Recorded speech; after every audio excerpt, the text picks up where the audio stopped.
So I'm sitting here next to the Crocodile River with the Kruger National Park in the background, and it's an absolute beautiful, tranquil environment. And it got me thinking that on a spiritual path, I think there's a big misconception that there's this idea that we're going to get to this place where we feel so free, we feel so joyful, we just like everything's just peaceful and just wonderful and just blissful. And I don't think that's accurate, because again, it's a mind projection that when I get to that point in the future, then everything will be peaceful. But in reality, because I had like this little kind of funny sort of little bit of mild sort of anxiety, I suppose you might call it that, this morning, and I was like, why am I not feeling relaxed? Which probably not the best question to ask, but anyway, and it got me sort of thinking, and I realized that it's not the feelings that we have. So all the full range of human emotions is perfectly normal.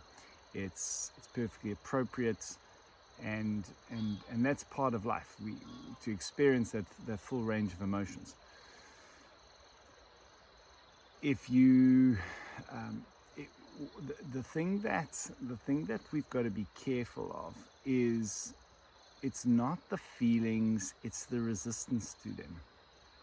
The moment we resist the fear, the moment we resist the pain, the moment we resist the sadness, the moment we resist any feeling, now it starts to become attached.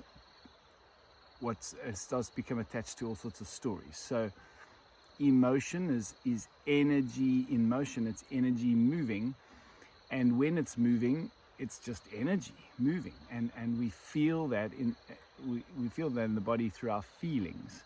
But the moment that we block it, the moment we resist it, the moment we tighten up to it, then it becomes this mind story. Now we start telling ourselves all sorts of stories about it, and we start thinking about, I shouldn't be feeling this way.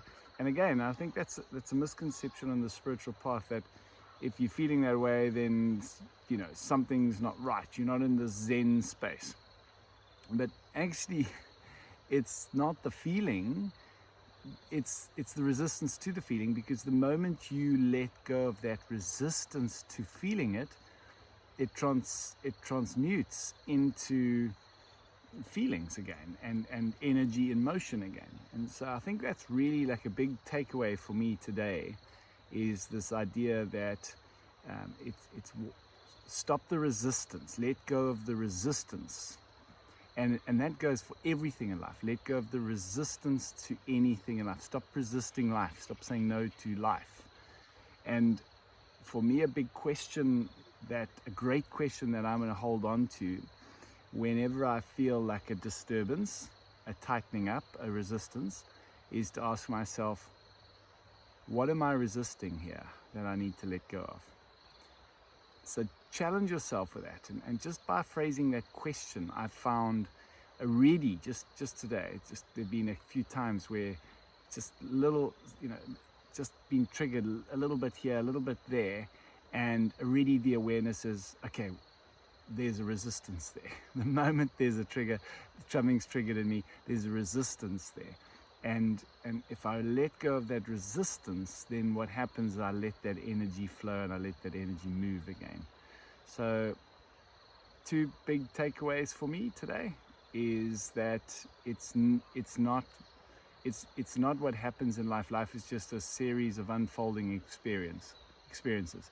It's your resistance to those experiences, and that's often based on your preferences. You like this and you don't like that, and based on that, you resist this and you hold on to that, and whether you're resisting it or holding on to it, it's still a resistance. You're still stopping the flow.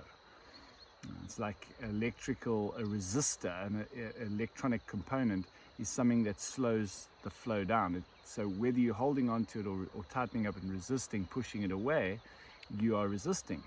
And the question that you might want to ask yourself in those situations is, what am I resisting? Anytime there's a situation where you feel tightened up or it makes you feel uncomfortable, just ask yourself that question. What am I resisting that I need to let go of?